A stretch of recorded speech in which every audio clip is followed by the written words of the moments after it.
የዳነ መስሎኝ በሽታ እንዳለ የሚያመጣ ጦስ እንደሚያመጣ አላወቅኩም። በውስጥ የሀገር ነው የተላከልኝ። ይገባሉ፣ ይግቡና ቪዲዮ እየከፈቱ ፊታቸውን ያሳዩ።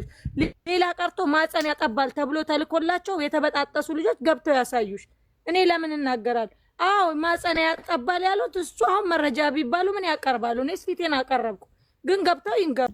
ሰላም እንዴት አላችሁ? ዳገሬ ልጆች ደህና ናችሁ? እኔ ያለው እግዚአብሔር ይመስገን። በዚህ አጋጣሚ በክሬሙን ግዙ አትግዙ እንዲያርጉ አርጉ አታርጉ ልል ሳይሆን የመጣሁት የሰው ልጅ መጀመሪያ ራሱን ማወቅ አለበት። የሰውነት ክብደት መጨመር ሲመጣ፣ የፊት መበላሸት ሲመጣ ከበፊቱ አሁን ምን ሁኜ ነው እንዲህ የሆንኩት የሚለውን ነገር ካወቃችሁት ችግራችሁን አውቃችኋል ማለት ነው። ለዛ መፍትሄ ትፈልጋላችሁ በእርግጠኝነት።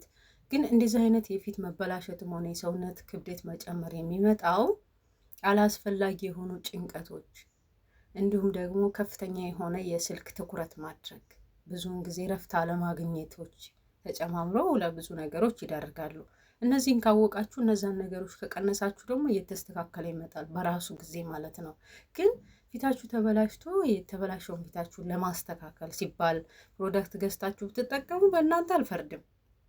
ምክንያቱም ያላችሁበት ሁኔታ ስለምረዳ። ግን ገና ለገና በውበት ላይ ውበት እጨምራለሁ በማለት ሜካፕን ጨምሮ የተለያዩ ፕሮዳክቶች የምትጠቀሙ ሰዎች ግን እናንተ በጣም ነው የምታሳዝኑኝ። እውነት ሙሙ ያጠባል ሁሉ እየተባለ ምናምን በፈጣሪ ስም ማለት ሰው በዚህ ልክ እንዴት እንዳሰባችሁ ራሱ አላውቅም። የሰው ልጅ አንዴ ነው የሚሰራው፣ 2-3 ጊዜ አይሰራም። እግዚአብሔር አንዴ ፈጠረ። ከዛ ውጭ እናንተ በራሳችሁ ጥረት የምታመጡት ምንም ነገር አይኖርም በተፈጥሮ ላይ። እንዲሁም ተፈጥሮን በተጋፋችሁት ቁጥር አደጋው የባሰ ጥፍ እየሆነ ነው የሚመጣው። እንዲህ አይነት ነገር ባደረጋችሁ ቁጥር ከፍተኛ የሆነ በራስ መተማመናችሁን ይገላል፣ ብዙ ነገራችሁን ያበላሻል። ግን እኔ በጣም ያሳዘነኝ ነገር ምን እንደሆነ ታውቃላችሁ? ምንም የማያውቁ ሰዎች እኔ ያማርኩት እንደዚህ ነው ምናምን ብለው ራሱ በፊልተር ራሳቸውን ቪዲዮ ቀርጸው እንኳን ሲልኩላቸው የእውነት መስሏቸው የሚያምኑ ሰዎች አሉ።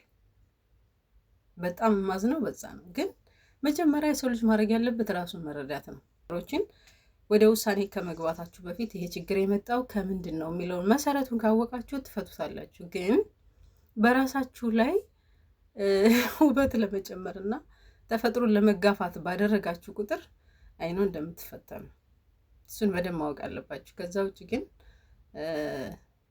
ፊታችሁ ላይ በተለይ ሴንሲቲቭ ነው ፊት፣ የተለያየ ስስ የሰውነት ክፍላችሁ ላይ ምንም አይነት ነገር አታደርጉ።